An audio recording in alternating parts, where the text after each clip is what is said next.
Towards the start of the month, it was officially announced by Warner Brothers Discovery that Rooster Teeth is going to be shutting down, but they still maintain other things with Rooster Teeth, like their podcasting network, because it's significantly less overhead to run a podcasting network than it is to run the studio that they had.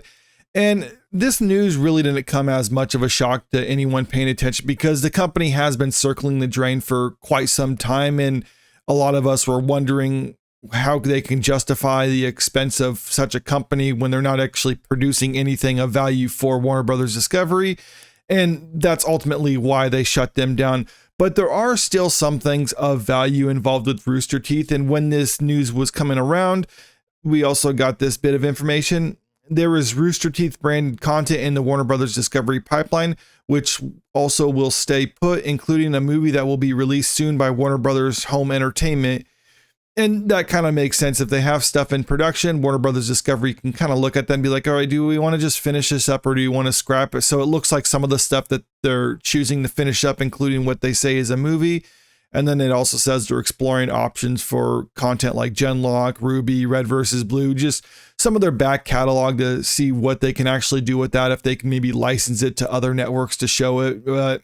I don't know about that yet, but we are getting some news on this other piece of information though for movies, because it was just announced that the last season of Red vs. Blue will be a movie that's released to video on demand.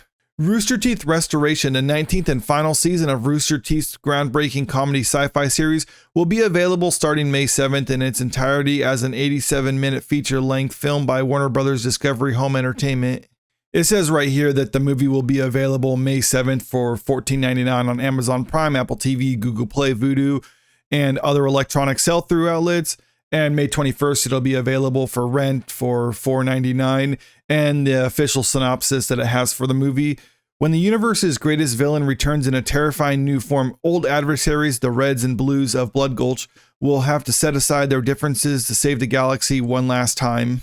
Now, I think the Reds and Blues have been working together for quite some time now, so this doesn't seem like it's anything new, but maybe I'm wrong, because I haven't seen Red vs. Blue for quite some time, and I've definitely not seen it up to this point in the series. I think the last season I saw was maybe around season 9 or something like that. And where is this saying it's at now?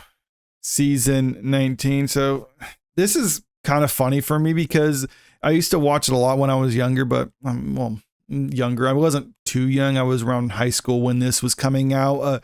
But I do remember watching it as it was coming out for the first several seasons of this. And I did really like it at that point, but now it's gotten to the point where I have not seen more than I've actually seen of this.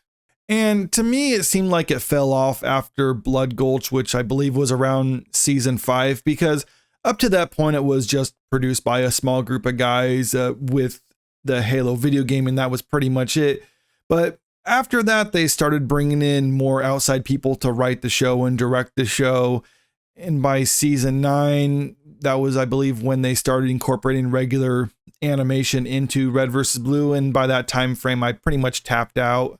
I didn't necessarily hate it. It was just a new show at that point. It just wasn't the show that I knew. It didn't quite have the same charm on it, in my opinion, but people liked it and it stuck around for a lot longer. So good on them for that. But it definitely fell off for me, and that's why I stopped watching it. And I think that's ultimately a testament to what happened with the company. A lot of people were saying they kind of went woke after that. I can't really attest to that. I mean, I've seen some snippets from behind the scenes, so that definitely appears that's the case. But I kind of maintain my position: when companies go woke, it's because they're doing something that isn't working out for them. So going woke is basically them trying to correct course, as in like they're losing their audience, so they're trying to do something radically different in order to attract another audience. But it really doesn't work out for companies, and that's why the ones that do attempt this ultimately fail. But some of the other news I've heard in the intervening years since then is Bernie Burns left the company, which, okay, I mean, he seemed to really cut and run at the right time. But it does look like he is coming back for this particular movie. For the final chapter of Red vs. Blue, series co-creator and RT co-founder Bernie Burns returned after a 4-year hiatus to pen the script, reuniting with director Matt Hullum to bring closure to the narrative that has spanned more than 2 decades.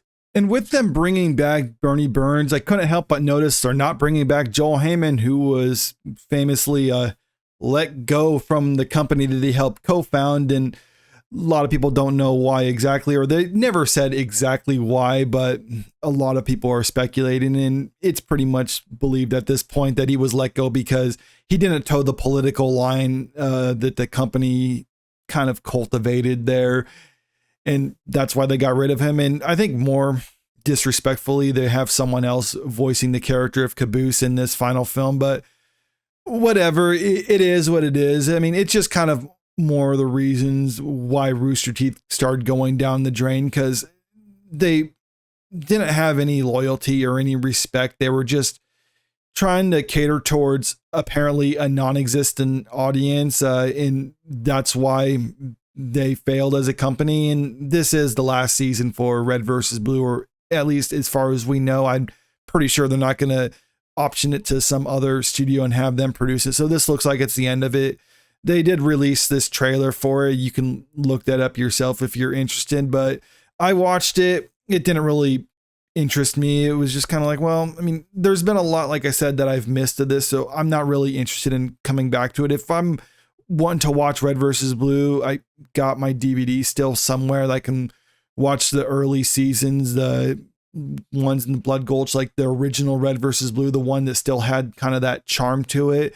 And I could enjoy that, but the rest of it, I'll just kind of leave. But let me know what you think about all this in the comment section below. Are you actually interested in this movie, or have you been like me and just kind of checked out of Red versus Blue altogether? And if you haven't already, make sure you click that subscribe button if you want to stay up to date with the latest entertainment news. And if you can, click that like button and share the video because it really helps out with the channel. Thank you.